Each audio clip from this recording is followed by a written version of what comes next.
Assalamualaikum warahmatullahi wabarakatuh. Perkenalkan, saya Intan Samarot Fuadah dari kelas 1 MPID dengan NIM 253010908. Pada kesempatan kali ini, saya akan memaparkan bagaimana pendidikan agama Islam sebagai disiplin ilmu normatif sekaligus praksis dalam berperan strategis dalam mewujudkan tujuan pembangunan berkelanjutan atau SDGs, yaitu Sustainable Development Goals. Nah, teman-teman, SDGs bukan hanya tentang isu global, melainkan agenda moral kemanusiaan. Lalu, pendidikan agama Islam juga memiliki mandat profetik dalam membangun manusia beriman, berilmu, berkeadilan, dan berperadaban. Karena itu, integrasi SDGs bukan sekedar opsi pedagogis, melainkan keniscayaan teologis. Ada 5 SDGs yang paling relevan untuk pembelajaran pendidikan agama Islam. Yang pertama SDGs 4, yaitu pendidikan berkualitas. Yang kedua adalah SDGs 5, yaitu tentang kesetaraan gender. Lalu yang ketiga adalah SDGs 10, yaitu tentang pengurangan ketimpangan. Yang keempat SDGs 13, yaitu tentang aksi terhadap perubahan iklim. Dan yang terakhir adalah SDGs 16, tentang perdamaian, keadilan, dan kelembagaan yang tangguh. Yang pertama, SDGs 4, yaitu tentang pendidikan berkualitas dalam pendidikan agama Islam. Nah, dalam integrasi SDGs 4 ini, dalam pembelajaran pendidikan agama Islam menegaskan bahwa pendidikan Islam harus inklusif, ramah ke semua peserta didik, termasuk penyandang kebutuhan khusus.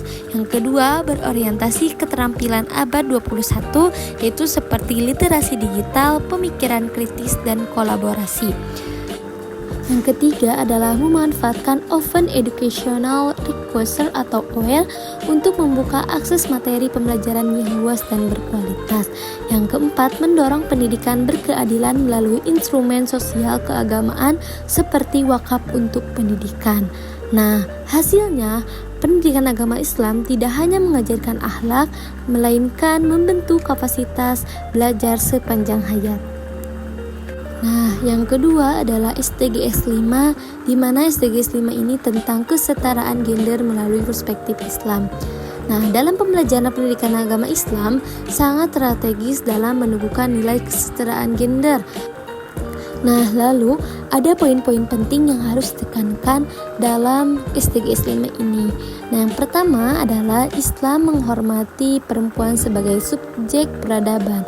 Nah, contoh nyatanya seperti Khadijah radhiyallahu anha dan Aisyah radhiyallahu anha sebagai tokoh intelektual dan pemimpin.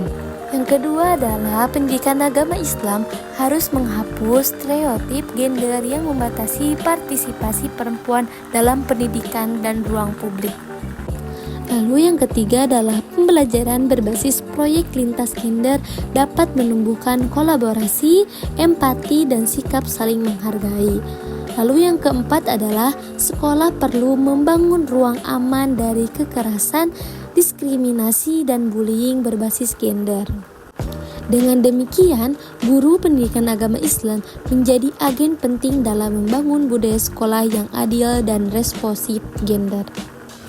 Yang ketiga adalah SDGs 10, yaitu tentang pengurangan ketimpangan dalam perspektif keislaman. Nah, Islam menegaskan prinsip al-adlu wal al-insan, yaitu keadilan dan kebajikan sosial.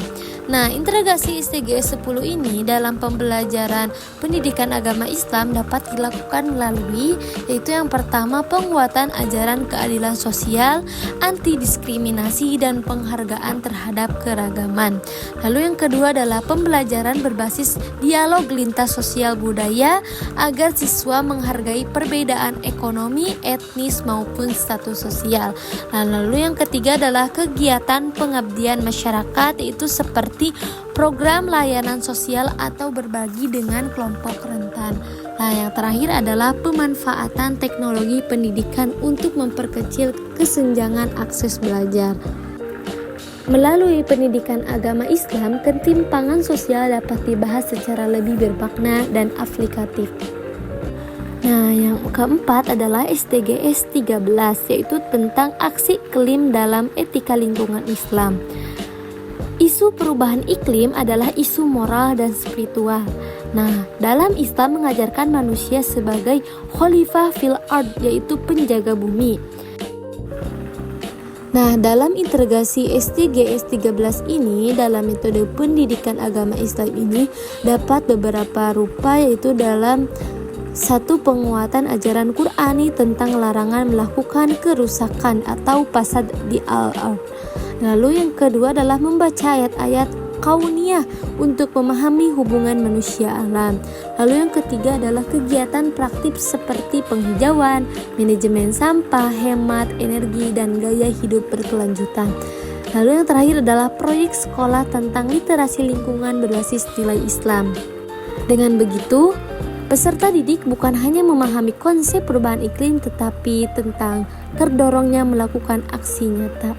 Nah, yang terakhir adalah SDGs 16, yaitu tentang perdamaian, keadilan, dan moderasi beragama.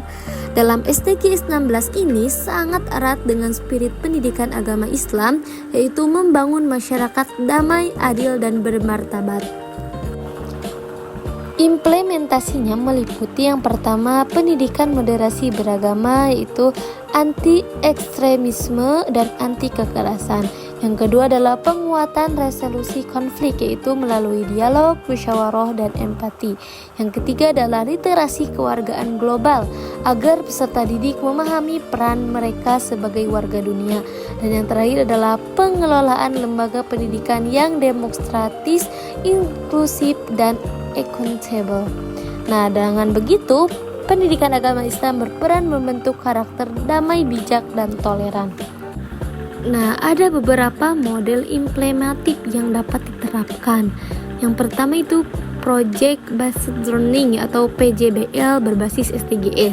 Lalu yang kedua adalah Cash Based Learning tentang keadilan sosial, lingkungan, dan gender.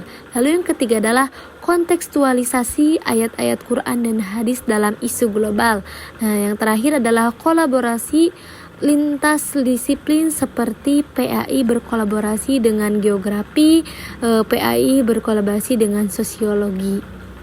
Terakhir, integrasi SDGs dalam pendidikan agama Islam itu bukan hanya sekedar penyesuaian kurikulum, melainkan yaitu yang pertama penguatan visi profetik pendidikan, lalu pengembangan karakter global yang berakar pada nilai Islam, serta upaya membangun generasi religius yang berkeadaban, berkeadilan, dan peduli lingkungan.